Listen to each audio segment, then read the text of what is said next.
Health Organization, the United States has, in only 10 years, gone from the 24th to the 49th in world rankings of life expectancy. U.S. workforce wellness declining, according to the UN Workforce Wellness Index. Of the $670 healthcare dollars spent on each employee every year, 400 of those dollars were linked to high body mass index, i.e., right, overweight. People are becoming more obese, they're moving less, they're taking in too many calories, and they're not burning them. So we have rise in diabetes, rise in cancer, rise in heart disease, rise in obesity. I think the number I read last was 2/3 of the U.S. population is overweight. And I think 50%, close to 50% obese. It's pretty close to that now. And at least, I think, at least 1/3 of all children. It used to be the one overweight kid in school when I was a kid.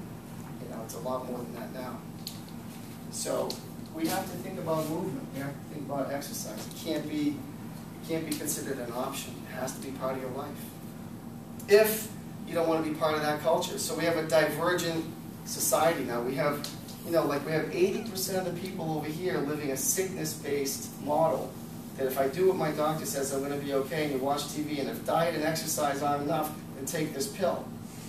And then you get all the other issues with the pill, but forget, that's a whole other topic. But if you just live that model, then it's like this self-fulfilled prophecy of more and more and more and more sickness. And, you know, we got to start teaching people that if they change the way they live, you don't have to fall into that. We have this sort of parallel universe of 20% of the population over here saying, that's not for me. I'm going to eat organically. I'm going to exercise. I'm going to go to the chiropractor. I'm going to take care of my body. I'm going to work at it before I get sick. So I ask, what is our potential? How long should we live? What should we realistically expect? I have some patients that come in the office that are in their 90s. They drive themselves to their appointments. They tell me to hurry up, man, I gotta go somewhere. I mean, they're like on the go, you know, they want to move. And I said, what do you get for exercise? To Arthur, he came in the other day, he's 91, almost 92. Oh, I park down the street. And he walks, you know, it's amazing. And he walks into his appointment and he's happy as can be, and you can see the brightness in his eyes, you can see the bounce in his step, and he's only 91. I mean, and I got a couple other folks. One lady comes in and she's in her late 80s and she's with a guy who's in his early 90s, and they're always rushing me along so they can get out and do their thing. And, you know, she's working at least part-time still. You know, she loves it. And you might bump into her. I think she's down at Whole Foods. So, you know, I know we have the biblical references, and maybe we can't even go there. I don't know.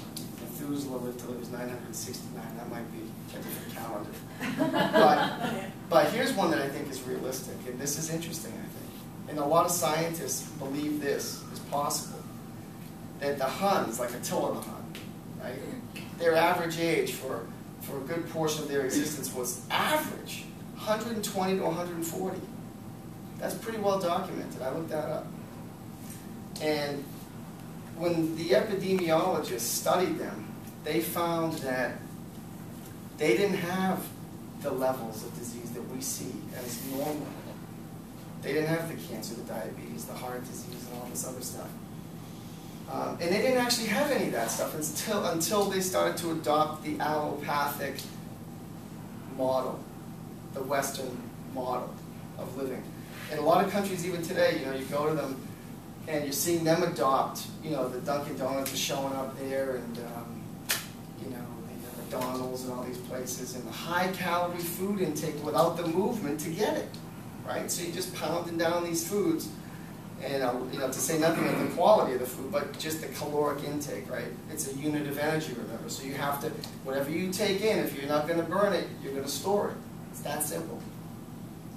So my thought is that we have a great potential based on a lot of different things, and based on recent science, and that if we don't just live under that model of treatment, if we live toward wellness and we start to think about getting to the cause and not just treating disease, and we think about how important it is to move and to focus on those 4 essentials and to increase oxygen, then we're going to probably come closer to fulfilling our potential.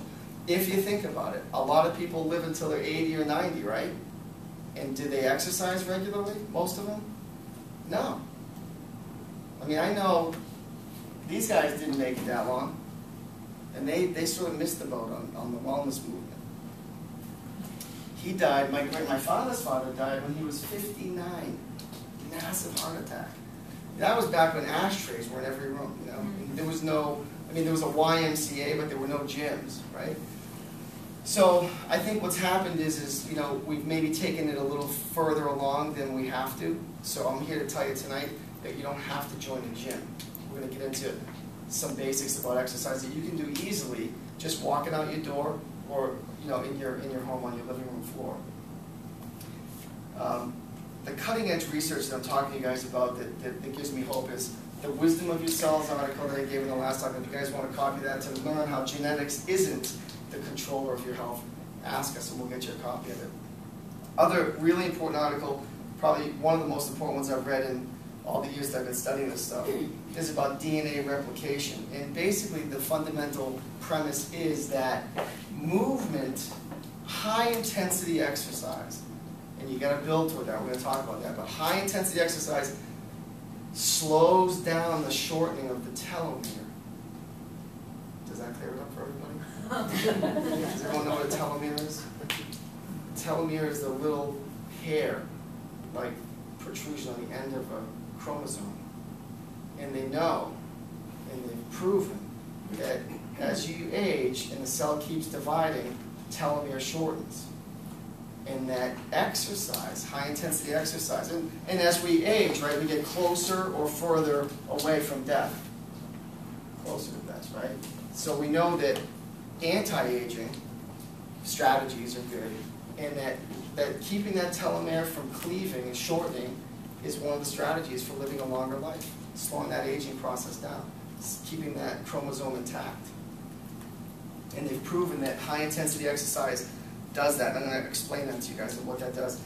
Also, we know that human growth hormone is released through high intensity exercise, which is really important for the maintenance of lean body mass. And then after 30 years of age, whether you're a man or a woman, you decrease about 2% per year of levels of DHEA, which is a precursor to estrogen and testosterone and those human growth hormones. So what we know is that exercise also increases that, and that supplementing maybe with DHEA, and I don't want to get into nutrition tonight, but supplementing with DHEA might be a good idea. Well, has anyone ever heard of that? Okay. There's some argument about that, but there was a study in Journal of the American Medical Association that says that 6 months of a study showed a significant reduction in body fat and a decrease in insulin resistance. And that can also be influenced with exercise. And so finally, when it comes to exercise, what do we do, when do we do it, and how do we do it?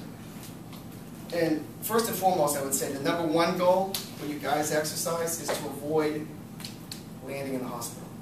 Because I'm telling you right now, I know people that start exercising and they go to a personal trainer, and I know some personal trainers that are phenomenal. Don't get me wrong, I think that could be a good avenue, but I know a lot of people that go to the personal trainer and they get the routine that's really not appropriate for where they are, but there's a lot of pressure on the trainers to get these people from point A to point B very quickly because there's a lot of dollars involved sometimes, and they're trying to push you guys through and get you better. They have the right intention, but they're pushing you quickly, and it's not always safe.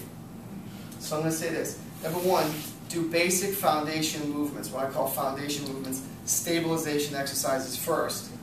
Build up, secondly, build up your overall flexibility and conditioning.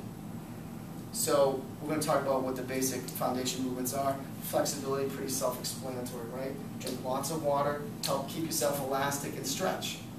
Yoga, get this magazine, yoga. I mean, some of the things that these people do are almost unrecognizable as human. I mean, I can't even believe what they do.